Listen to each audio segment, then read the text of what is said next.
Sobat Budaya, kita masih berada di daerah sekitar Klenteng, tepatnya di halaman Klenteng, di mana Klenteng ini pernah kita katakan kemarin didirikan pada bulan Desember tahun 1823. Sejak didirikan hampir 200 tahun yang lewat, Klenteng ini tidak pernah mengalami renovasi apapun, kecuali penambahan cat-cat di sebelah di sana sininya. Adapun ornamen-ornamen lain adalah orisinal sejak 200 tahun yang lalu. Dan di sini juga kita melihat ada pohon bodi yang bibitnya sengaja didatangkan dari India, yang usianya sudah mendekati 100 tahun. Klenteng ini sekali lagi kita katakan berada di ujung utara Jalan Panglima Sudirman. Ujung utara Jalan Panglima Sudirman, sedikit berbelok ke kanan dan kita akan berjumpa dengan gerbang Klenteng ini. Jadi Klenteng ini sebenarnya walaupun lokasinya berada di ujung utara Panglima Sudirman, dia juga menghadap ke Jalan Residen Pamuji, yaitu jalan yang memotong ke arah timur dari di ujung utara Jalan Panglima Sudirman. Sebagaimana daerah-daerah Klenteng di berbagai macam kota di Pulau Jawa dan di Sumatera atau Kalimantan, daerah Klenteng ini adalah daerah yang ramai sejak pertama Klenteng didirikan. Di belakang Klenteng sana kita masih menjumpai rumah-rumah yang dibangun pada awal abad ke-18, abad ke-19.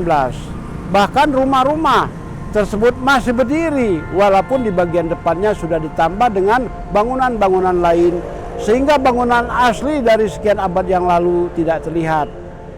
Demikian juga daerah di depan Klenteng masih berdiri beberapa bangunan lama yang semuanya masih menampilkan keindahan, keartistikan zaman dahulu.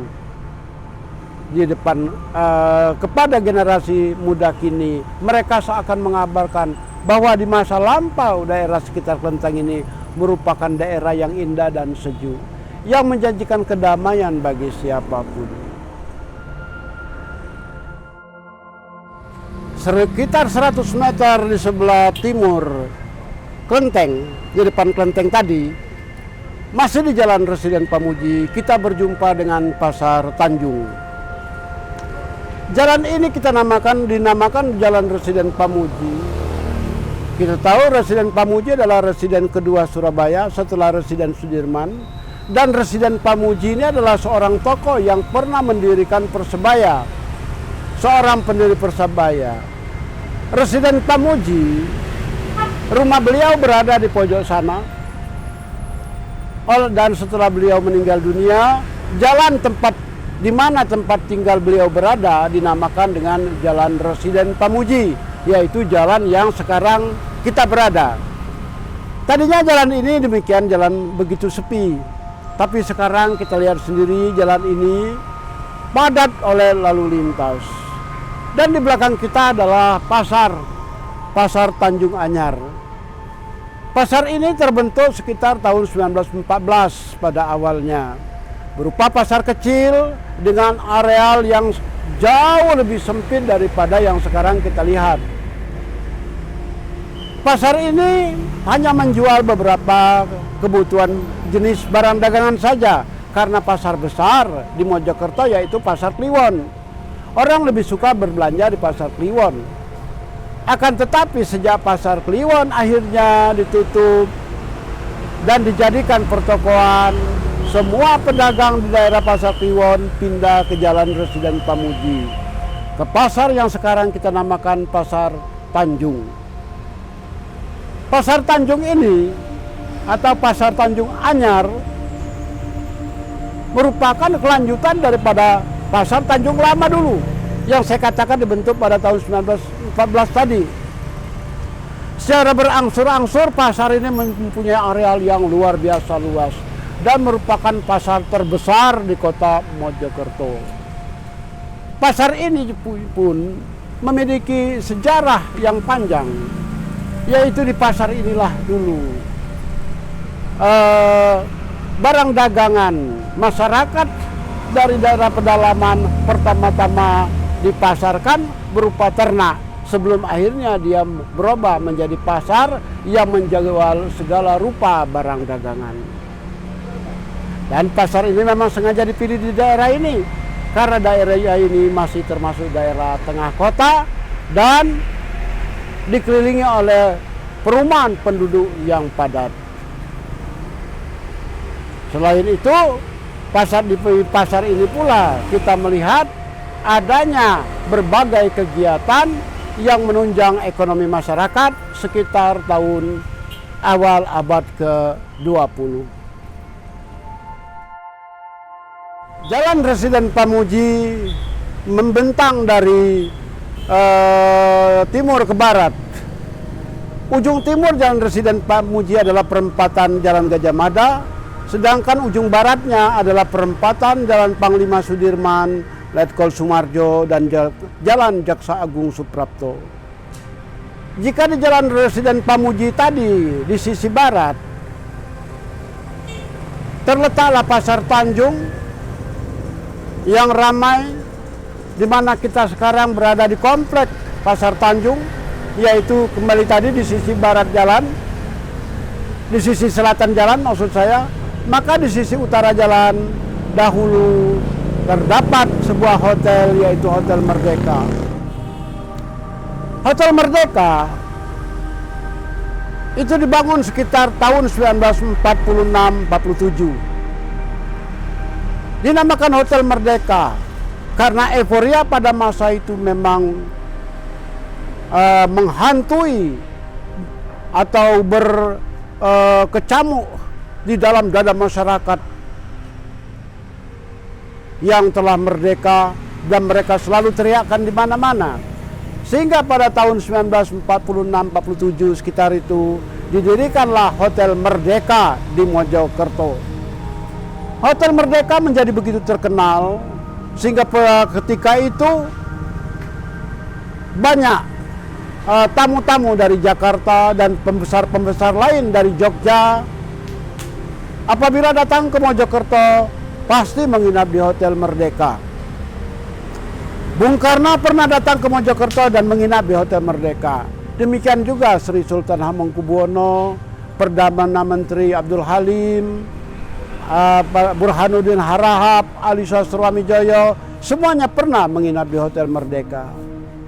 Sayang sekali hotel tersebut pada akhirnya harus lenyap dari permukaan bumi, dan hotel tersebut lokasinya kini digantikan oleh Bank Mandiri yang sekarang berdiri begitu megah di hadapan kita. Namun demikian, itulah resiko sejarah. Perubahan mau tak mau terjadi. Renovasi mau tak mau harus ada. Yang lama akan menghilang, tergilas oleh zaman yang datangnya tiada terbendung. Hilangnya Hotel Merdeka patut kita sedihkan, patut kita sesalkan. Namun bagaimanapun juga kita tidak dapat membohongi diri. Laju zaman semakin deras, laju zaman semakin kencang.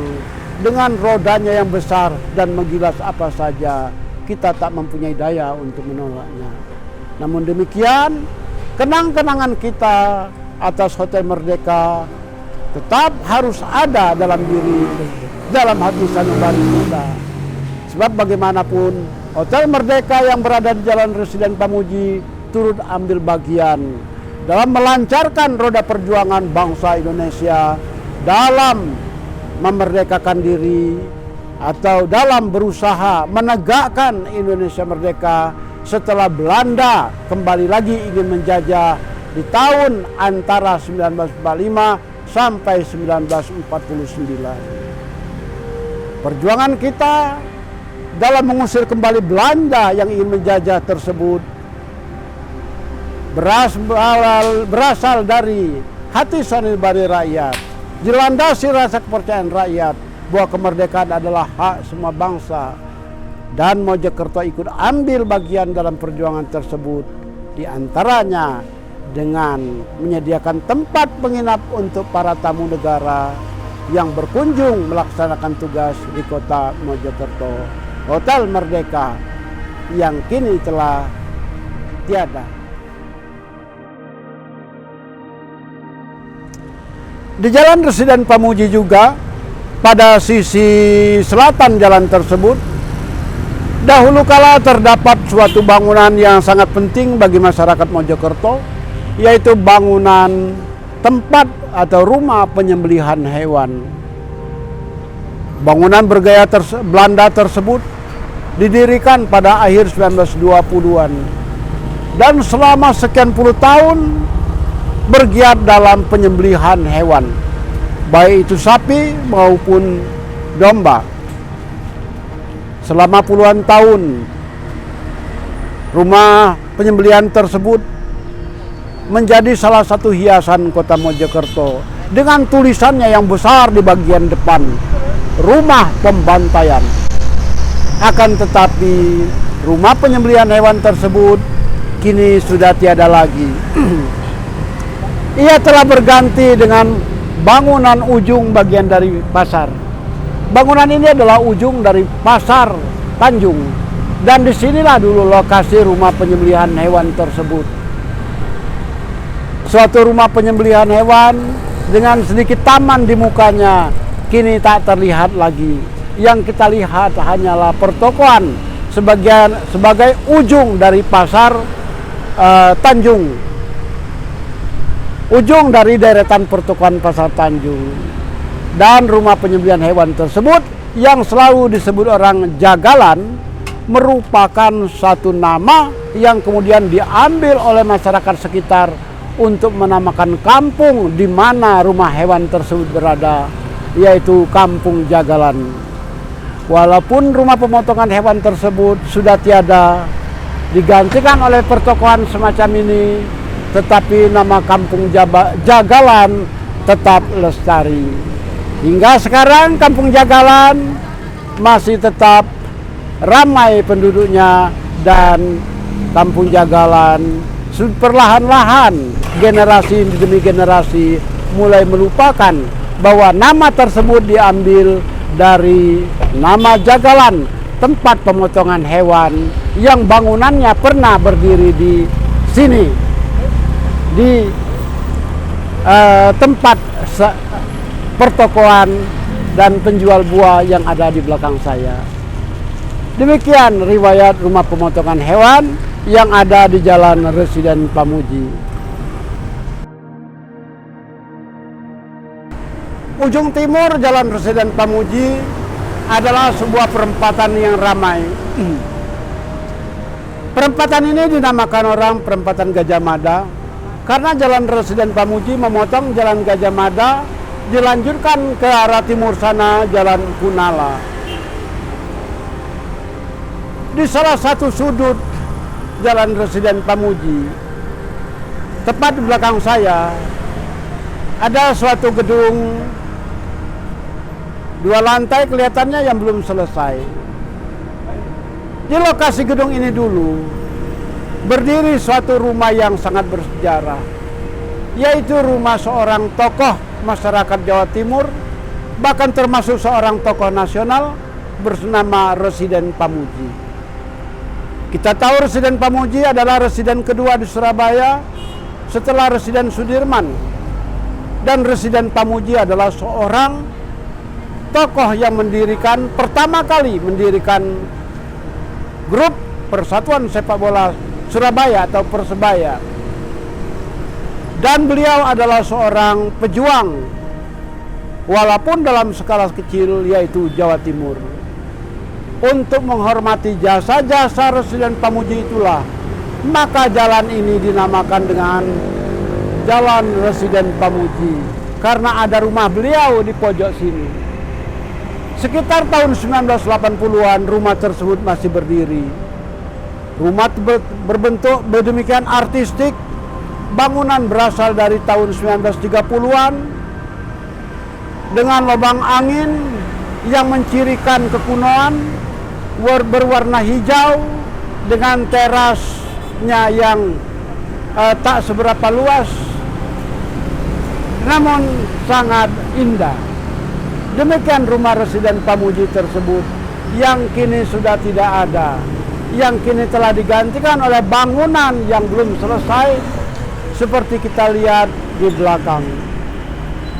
Meskipun rumah residen Pamuji sudah tidak ada, namun kenangan terhadapnya tak pernah luntur dari segenap ingatan masyarakat Mojokerto. Inilah tanda khas Mojokerto. Inilah ciri khas identitas kota Mojokerto.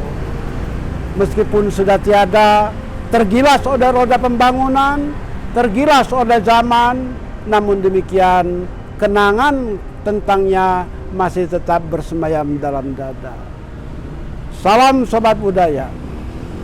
Episode kedua berakhir di sini dan kita akan lanjutkan nanti ke episode ketiga.